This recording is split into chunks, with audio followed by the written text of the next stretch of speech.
Hello, this is Angela with Parkrose Permaculture. It is a roastingly hot afternoon here in Portland, Oregon, and so I'm hiding in my bedroom where it's a little bit cooler. Today is Hausfrau Friday. This is the regular weekly segment where I talk about the overlap of permaculture and my passion for homemaking and also raising children. You don't have to be a parent to be a homemaker or a permaculturist, but that does inform quite a bit of the homemaking that I do because I have 4 kids and I unschool them. Now, really quickly, I want to give a plug here. I'm the admin for a Facebook group called Unschooling with Permaculture because I would love to grow that group and have more conversations about how we can use our unschooling to enrich our permaculture and how we can use our permaculture to inform and enrich our unschooling of our children. And so if you're interested, join that Facebook group and hopefully you can contribute to that conversation. Today, I want to talk about something sort of related to unschooling, but also related to parenting in general.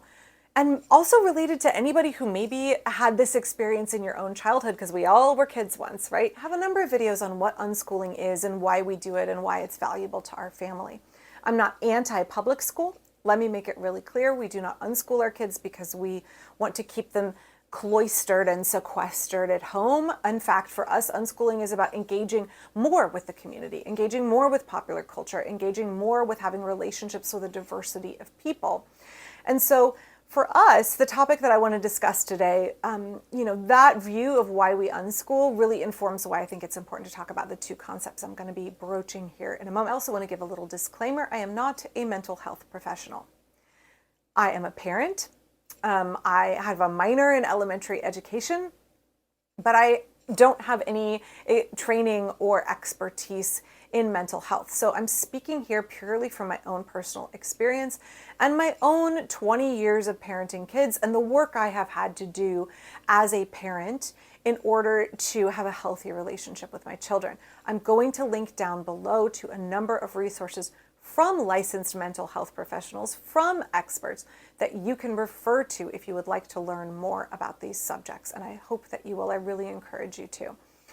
So today I want to talk about parentification and enmeshment and why they are 2 things that we need to understand and avoid when we are parenting our kids, and why I think unschoolers and homeschoolers can be particularly susceptible to them, and it's particularly important for us to be vigilant and not engage in those behaviors. So what's parentification? Okay, so I'm going to read the definition here. Parentification is also called parent-child role reversal. It's the process of role reversal whereby a child or adolescent is obliged to act as a parent to their own parent or to their sibling. There's 2 distinct types of parentification: instrumental parentification and emotional parentification. Instrumental parentification involves the child being asked to take on the tasks that a parent would normally do. Maybe it's housekeeping, maybe it's taking care of younger siblings, maybe it's preparing meals. This is something that is very common in homeschooling circles. I'm going to actually link to a few videos down below that discuss the Duggars because I think they're a prime example of this form of parentification. And also there's a wealth of information because they have in video documentation how they engage in this behavior. Instrumental parentification can be common in homeschooling circles where there are larger families, or because the burden of the mother in particular is so heavy to engage in care of the home, often the finances, cooking, cleaning, and raising young children and education of older children. It's the job of several people all put on the shoulders of usually the mother. And so it can be very easy to kind of push some of those tasks off onto the kids. And it's something that I have struggled very hard to not let other people expect of my daughters in particular. My 2 eldest are 20 and 18, and they're both women. And we talked about this a lot when they were little, especially my eldest. She would say, several of her friends and the folks that were other unschoolers or homeschoolers in our community, particularly those that were in the same church community as us, Ruth would say, "I don't want to be a kid mama. Look, there's an example of another young girl being made to be the kid mama for her siblings." I never made it my daughter's job to care for their younger brothers in terms of changing diapers, doing laundry, feeding them, bathing them, babysitting them, That was never their job. I chose to have 4 children. My daughters, ages like 10 and 8 at the time, they didn't choose to become parents. And I think instrumental parentification is something that can get really blurred in our culture with the normal things that we do to take care of a house. It's really important to teach children how to take care of their bodies and how to take care of the home that they live in. So everybody in our home, because it's a space that is a communal space that the 6 of us share, we all need to engage in and learn how to do effectively the tasks of caring for a home. That's not a gendered obligation. That's the obligation of anybody that lives in a home. It's things such as how to do the laundry, how to clean around the house, how to dust and vacuum, how to take care of things like finances, basic concepts of financial responsibility, and how to cook basic meals are all something that all of my children, boys and girls, have to learn, because they need to be equipped to do that in adulthood one day. And it's something that I think is lacking in public school education. There's not a lot of home economics taught anymore. That is very different than asking the child to take on the role of parent. I'm not asking my kids to pay the bills. I'm teaching my kids about compound interest and budgeting and how to open a bank account, how to balance a checkbook. I'm not making them do it for me. I'm teaching my children how to clean up after themselves, how to clean up their own mess on the floor, how to wash their own dishes. I'm not expecting them to clean up the mess their sibling makes, or to wash their sibling's dishes, or to prep food for their younger sibling. That's not something that I've ever been interested in. It's something that, even though I'm the youngest child, I was keenly aware of as we were in homeschooling circles where I watched little girls especially be deprived of the opportunity to be children and to be expected to be mini mothers, kid mamas, and to fill the role of mother so that their mom could either abdicate the role or could take care of something else. So that's instrumental parentification, when you're asking children to fill the role of parent in terms of tasks that they need to carry out. And that is a big no-no. Number 2 is emotional parentification. And this is where you're asking your child to take on the role of caregiver or confidant or emotional support for a parent. And I think this is something that in kind of, non-authoritarian parenting, it can be easy to slip into this. My children are my children. My adult daughters are, they're adults, and we have like an equal playing field, right?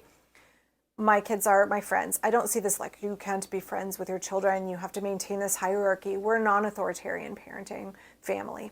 However, it's not my job to ask children to play my therapist. It's not my job to emotionally unburden myself on my minor children. It's not right for me as a parent to expect kids to come up with solutions or to be the receptacle for my trauma dumping, right? That's totally what emotional parentification is, and we don't want to do that to our kids. It's not their burden. They get to be children and have a whole and healthy childhood, free of adult responsibilities, free of being asked to wear the shoes of an adult before they have grown in terms of their emotional growth and just their brain development, where they're not ready to handle those things. So instrumental and emotional parentification are 2 things that can be common in homeschooling circles, because when your kids are home with you all day long and your burden as a homemaker is really heavy, again, those lines can get kind of blurred, and it can be really easy, especially if you have a child who is highly motivated and, I don't want to say obedient because we don't do obedience in our house, but a child who likes to demonstrate how capable they are. They might take on more burdens than they should. So I would encourage those of us who are homeschooling and unschooling our kids, those of us who have kids and they're in public school, be wary of those 2 types of parentification. Let your children be children. Let them have the freedom to explore their interests and their passions, and don't ask them to take on the responsibility that you have voluntarily taken on. That's not their job. It's their job to be kids and your job to be their parent. And that leads us into the next thing we want to avoid, which is enmeshment. Enmeshment is something that, again, I think can be easy, and it can kind of border on that emotional parentification, in that the lines between the parent and the child for healthy emotional interaction get blurred. So enmeshment is something that doesn't necessarily have to strictly be between a parent and a child. You can have kind of enmeshed codependent relationships between, partners as well. So what is enmeshment?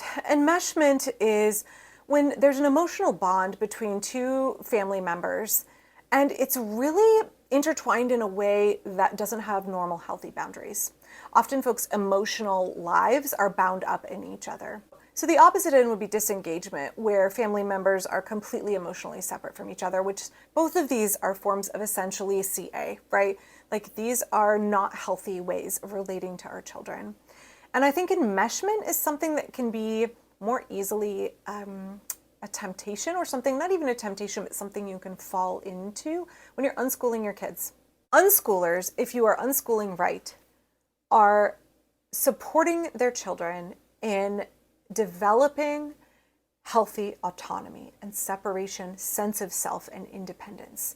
We do that by providing a secure and emotionally connected relationship between parent and child, and backing off from authoritarian parenting and concepts of obedience. And we give our kids room to be who they're going to be, explore the interests that they have. And so enmeshment really is antithetical to unschooling as a concept, as a philosophy, but I see it happen. And it's something that I am not particularly tempted to do, I think probably because I grew up in a household where it was probably the polar opposite of enmeshment in terms of the commingling of adult and child emotional bonds. So enmeshment happens when we don't allow kids to have those healthy boundaries and develop a very strong and independent sense of self. Where, again, like look at the Duggars, they all have to dress the same. They all have to be engaged in the same interests and activities. They all have to play the same instruments. They're not allowed to develop their own interests and chase them down the rabbit hole. They're not allowed to develop their own identity separate from the culture that the family has created, the identity that the parents have set up as what they would like their kids to have, which is often a reflection of the parent's identity. And I think that when we homeschool, it can be very tempting to have our kids want to play the instruments that we play, have the likes and dislikes, and have the subjects that they love be the subjects that we love. And for me, I'm very musical. I played a ton of instruments. I sang in the choir. I always wanted my kids to be interested in music. I have a hammered dulcimer upstairs. We used to have a guitar. Putting those instruments around and trying to get my kids interested in playing music because I loved it. That's healthy. That's a healthy way of exposing our kids, an unschoolers' way of exposing our kids to things. I did not engage in enmeshment where I said my, needs are wrapped up in having my kids be into the same things I'm into, little copies of who I am. None of my kids wanted to play an instrument. We had a piano for years. They never learned to play it. In fact, they actively avoided it. I have a couple of kids who are tone deaf. None of them interested in playing instruments or being musical. And for a healthy parent, you say, you know what? I'm going to let my kids explore what they're interested in instead of making them be interested in what I'm interested in and good at. So I let that go very, very early on. And lo and behold, after my second child turned 18, she decided she wanted to learn guitar all on her own. So in families that struggle with enmeshment, kids aren't allowed to have their own interests or opinions that are separate from their parents. My kids are free to argue and disagree with me all the time. We don't have to have the same opinion. B and I argue a lot. Not like in terms of fighting, but in terms of difference of opinion about different issues, be they in popular culture or politics, etc. When you have the ability for your kids to disagree with you, when you don't expect obedience, when you don't expect your kids to see eye to eye with you on every issue, they get a chance to develop their own sense of self, their own ideas, their own worldview, and that's super, super healthy. And as unschoolers, that's what we should be striving for. Allowing our kids to have beliefs and feelings and opinions that are different from ours is crucial in their development and in having a healthy relationship with us. Creating this safe space between parent and child where you can have a difference of opinion and you can debate things, or you can just let that difference hang in the air and not feel the need to resolve it and not feel the need to get your kid to come around to your way of thinking. Very, very important for their development. Along with that is letting them have their own unique interests. As I said, my kids didn't want to play musical instruments, not something they were interested in. They all had really different passions from a very early age, and none of them were things that I was into as a kid. But my kids had, their own things that they were fascinated with from the get-go. And as unschoolers, we're creating opportunities for our kids to cultivate those passions. That spark that is initially in them, we say, okay, how can we help you feed that fire? So for example, Ruth wanted to draw and paint. That's all she wanted to do all day long. for hours and hours every day, except read books. She also wanted to read books. So how could I encourage her to draw? How could I buy the art supplies that she wants? How can I create space in her day so that she gets to draw as much as she wants? How can I help her connect with art teachers if she wants to take formal classes? How can I take her to the art museum and expose her to artists? How can I teach her about art history if that's what she wants to learn? B was very interested in painting and art, very much so, but her interests were different than Ruth's and her art style was different than Ruth's. Ruth wanted to do a lot of figure drawing. B wanted to do a lot of landscape painting. And then B was also very interested in the law since she was very, very young, probably like 7. I think 7 was the first year she dressed up as a lawyer for Halloween and was like, that's it, I want to be a lawyer. So we let her do, mock trial, take classes on Supreme Court case history, do Model UN. She continues to do mock trial. Not something I would ever have been interested in. In an enmeshed family, I wouldn't let her have her interests that are different than mine. I wouldn't let her have those own experiences and things that I'm frankly not particularly interested in. In a healthy unschooling family, I'm going to support my kids in their interests and say, you know what, I want to learn about that thing that is so fascinating to you because I love you and I want to know why it's important to you and I want to share in that experience. Another couple of characteristics of enmeshment, and again, I think it's important to look at what the experts have to say, is that there's a lot of emotional abuse and manipulation, right? So guilt is what is used to motivate kids to do things, shaming them, but also this tremendous sense of like, don't you love mommy? Don't you care about mommy? When kids express their own interests and their own passions that are disparate from what their parents hold, right? That's just such toxic behavior and something that we as parents have really, been strongly against from the get-go. So in an unschooled family that's healthy, or any family that's healthy, we want our kids to develop that strong sense of self. We want them to be able to explore their own unique interests apart from the interests of the family. Right? We love to hike as a family. We started doing that because a couple of my kids really wanted to. But there are plenty of times that when we go on a hike as a family, it's not like the thing our whole family has to do. One or more kids might decide to stay home. I'm lucky that my kids are old enough that they can stay home. Unsupervised. But like if one of my kids doesn't want to go for a hike that day, it's not something that we have to do because that is the thing this family does, right? It's something that we're going to do as long as we're all enjoying it. And if somebody in the group is not interested in doing it that day, they can totally opt out and I won't be crushed. I won't guilt them. I won't tell them that they are doing something wrong. Be like, okay, that's fine. You could stay home today. When I talked about emotional parentification and enmeshment, again, this really strong overlap. I don't want to use my kids as my confidants. I don't want to overshare aspects of my adult life with my children and burden them with those problems. I think with my parents, it was very much the opposite in that I didn't know anything about struggles that my parents had. And so a lot of times my parents would be really stressed out and I wouldn't know where it was coming from. And as a rather, a little bit of an anxious child, I would assume that I was the source because it wasn't clearly communicated to me. So there's that healthy mix between saying like, you know what, I'm really sad right now because grandpa passed away and I'm not trying to take it out on you, but that might be why I'm emotional. It's not your fault. Or communicating like, oh, I'm really stressed because, the washing machine broke and there's not room in the budget to get it repaired right now. That's healthy communication between parent and child. You're letting the child know why you might be having an emotional reaction. Dumping on your kid about your emotional problems or about your stresses in a way that makes the child feel responsible to solve your problems is parentification and enmeshment altogether. So don't do that. Don't do that. And striking that balance can be tricky. The same token, I don't expect that my kids should share everything in their thought life and their emotional life with me. They get to be their own individuals. They get to be their own unique persons with their own lives where they will engage in relationships and experiences that I will never know anything about, and I don't have a right to pry into those things. They get to go live their own lives, and I don't get to demand that they confide everything in me. We have a right to have space from each other, and that's good and that's healthy. So I know that was a little bit heavy, and I know that if you're watching these videos, I would hope that you are not engaging in, unhealthy, maladaptive relationships with your kids on purpose. I would hope there would not be some kind of like narcissistic manipulation of your children.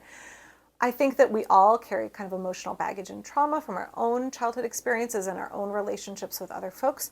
And I would just encourage you, if you are someone who experienced parentification or enmeshment, that I would hope that you get a good therapist and you are able to unpack all of that and heal from that and not repeat those cycles with your kids. If you're unschooling your kids and you have them around all the time because you like them being around and you like having a relationship with them, you're not going to intentionally engage in parentification and enmeshment, but some of those behaviors can creep in. And we want to be sure that we're cultivating healthy parenting and healthy boundaries. And we're encouraging our kids not only to explore their educational passions as free as they can and as deeply as they can, but we're also encouraging them to develop a healthy sense of self and independence and autonomy from us. Our goal as parents should be to help our kids learn healthy emotional regulation, develop healthy relationships, healthy ways of communicating and interacting with the world, so that when our kids are adults, they can have functional, happy lives, good, strong emotional relationships with other people, and be able to function well. And I think that's all that we can hope for as parents. That's the most that we can hope for. We shouldn't want our kids to turn out how we want. We shouldn't use our kids for a vicarious experience. We shouldn't use our kids as kid mamas. We should help them become the most well-adjusted person that they can be, enjoying a happy adult life. And I think, there's this meme that went around that was like, my goal as a parent is to raise children that don't need to go to therapy to recover from their childhoods. And I think that's a really good goal. That's a great goal. If you are thinking about that when you're parenting, you're going to be on the right track.